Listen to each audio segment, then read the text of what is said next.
इस तरह से पटाखों की दुकानें जयपुर में भरी हुई है। बहुत सारे व्यापारियों ने माल मंगा लिया है। इसके बाद सरकार के इस अचानक फैसले से व्यापारियों में रोष है। उन्हें लगता है कि लाखों का नुकसान हो जाएगा।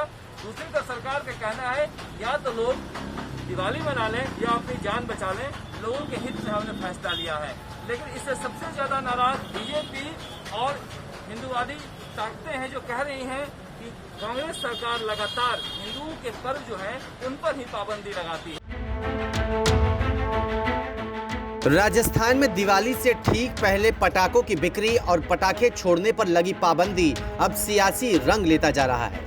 एक और जहां व्यापारियों ने सरकार के इस कदम का विरोध किया, तो दूसरी तरफ बीजेपी के विधायकों ने कहा कि अशोक गहलोत का ये फैसला हिंदू विरोधी है। देखिए, सरकार लगातार हिंदू विरोधी काम कर रही है। कभी जजिया कर लगाती है, कभी खाटू श्याम जी के मंदिर में कर लगाती है। अभी गोविंद देव जी के मंदिर और मोती डूंगरी मंदिर को बांट दिया जयपुर में। ये जजिया कर का ही काम कर रही है। इस तरीके से ऑल ऑफ सडन एकदम से पटाखों का आदेश निकालना कि पटाखे बंद होंगे, मैं लगता है कि ईद पर इन्होंने कुछ नहीं किया। ईद पर बकरा काटने पर कोई पाबंदी नहीं लगाई। केवल और केवल हिंदू त्योहारों पर, होली हो तो आप गुस्से मत खेलो, दिवाली हो तो पटाखे मत छोड़ो, तो हिंदू त्योहारों पर ही क्यों कांग्रेस को तकलीफ होती है? पहले ही बैन कर देना चाहिए था, ताकि व्यापारी गण इनकी खरीद करके नहीं लाते तो उनको करोड़ों का नुकसान नहीं होता। अभी भी मैं इनको निवेदन कर रहा हूँ कि आगामी त्यौहार आने वाले हैं, जैसे ईद आने वाली है, ईद पर बिल्कुल बैन होना चाहिए आगे से कि बकरे नहीं काटे जाएं, क्योंकि जानवर काटने से क्या होता है, कम से कम 500 लीटर पानी का नुकसान होता है, वेस्टेज जाता है, और वो पानी धरती में जाता है, फिर वो ट्यूबवेल्स, हैंडपंप में पहुंचता है, पानी के और स्रोतों में पहुंचता है, तालाब नहरों में पहुंचता है, फिर उसको हम पीते हैं। तो उसके कारण से कई सारी बीमारियां होती है। मिट्टी भी प्रदूषित होती है, वातावरण भी प्रदूषित होता है, और लोग बीमार होते हैं, जीव जंतु भी बीमार होते हैं। दिवाली से 13 दिन पहले राजस्थान सरकार ने कोरोना को ध्यान में रखते हुए पटाखों और आतिशबाजी पर पाबंदी लगा दी। राज्य सरकार ने आदेश जारी कर कहा कि पटाखों से प्रदूषण का लेवल बढ़ेगा और कोरोना मरीजों के लिए परेशानी खड़ी हो सकती है। इसलिए डॉक्टरों की सलाह को ध्यान में रखते हुए राजस्थान में किसी भी तरह के पटाखों की बिक्री और भंडारण के अलावा इसे जलाने पर भी पाबंदी लगाई जाती है।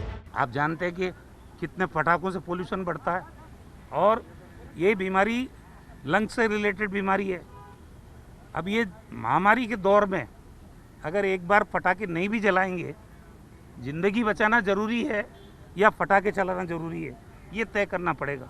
सरकार ने तय किया, आम आदमी की जिंदगी सुरक्षित रहनी चाहिए। सरकार के फैसले से सबसे ज्यादा परेशान हैं पटाखे के व्यापारी, जिन्होंने करोड़ों रुपए खर्च कर पटाखे मंगा लिए और अब समझ नहीं आ रहा कि करे तो क्या। हालांकि इसके बावजूद जयपुर में पटाखों की दुकानें खुली हैं और लोग भी धड़ाधड़ पटाखे खरीद रहे हैं। अब सब 8 महीने से तो लॉकडाउन में परेशान थे, और अब जब सेल का टाइम आया उस समय पाबंदी लगा दी गई, तो इसमें अर्थव्यवस्था सारी डगमगा गई, और ये आने वाले 1 साल तक प्रभावी रहेगा अगर ये बंद रहे तो। ये दो महीने पहले इनको करना चाहिए था। अब एंड टाइम के ऊपर ये कह रहे हैं कि स्टॉक अगर हमारे पास आ गया तो अब हम स्टॉक को कहाँ लेके जाएं। तो इतना क्रेज है पटाखों का, वो उसके बिना रह नहीं सकते, इसलिए हम आए हैं पटाखे लेने। बच्चे रो रहे हैं कि सारा दिन घर पे बैठे रहते हैं, स्कूल जा नहीं रहे, कुछ कर नहीं रहे, क्या करें। सरकार ने तो रोक लगा दी। हाँ, सरकार ने रोक लगा दी। थोड़ा बहुत तो छूट दे दे, ज़्यादा नहीं, मतलब, और आउटर एरिया में चलाएं, 4 दीवारी में नहीं चलाएं।